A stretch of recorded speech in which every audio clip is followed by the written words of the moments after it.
কলকাতা। শহরটা যেমন ইতিহাসে ভরপুর, তেমনি লুকিয়ে আছে অগণিত রহস্য।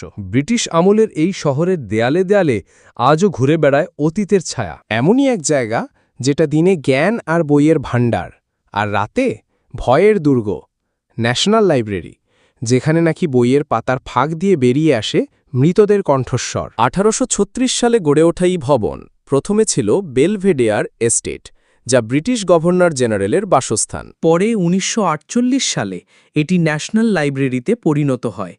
এখানে রয়েছে 22 লক্ষেরও বেশি বই, কিন্তু এর ভেতরের অন্ধকার করিডর আর বিশাল পাঠাগার নাকি শুধু পাঠকদের জন্য নয়, অদ্ভুত ছায়াদেরও ঠিকানা। প্রহরীরা বলেন, গভীর রাতে খালি হলঘরে পায়ের শব্দ শোনা যায়, যেন কেউ হাঁটছে, অথচ সেখানে কেউ নেই। কখনো শোনা যায় পৃষ্ঠার শব্দ, কারো যেন বই পড়ার অভ্যাস এখনও যায়নি, যদিও সে মানুষ নয়।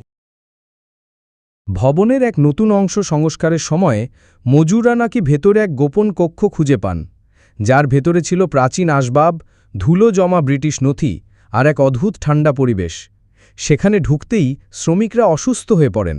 স্থানীয় কিংবদন্তি বলছে, গভর্নর লর্ড মেটকাফের স্ত্রী লেডি মেটকাফ মৃত্যুর পরও এখানে ঘুরে বেড়ান, বইয়ের তাক সাজান, আর যারা বই অবহেলা করে তাদের বিরক্ত করেন।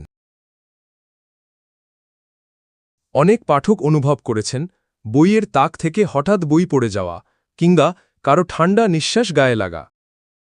এক নিরাপত্তারক্ষী বলেন, টর্চের আলো ফেলতেই দেখলেন সাদা পোশাক পরা এক মহিলা করিডোর পেরিয়ে চলে গেলেন, কিন্তু পেছনে গিয়ে দেখলেন ওটা ছিল বন্ধ দেয়াল। আজও ন্যাশনাল লাইব্রেরি দিনের বেলায় গবেষণার স্বর্গ, কিন্তু সূর্য ডোবার পর এখানে থাকার সাহস খুব কম মানুষেরই আছে।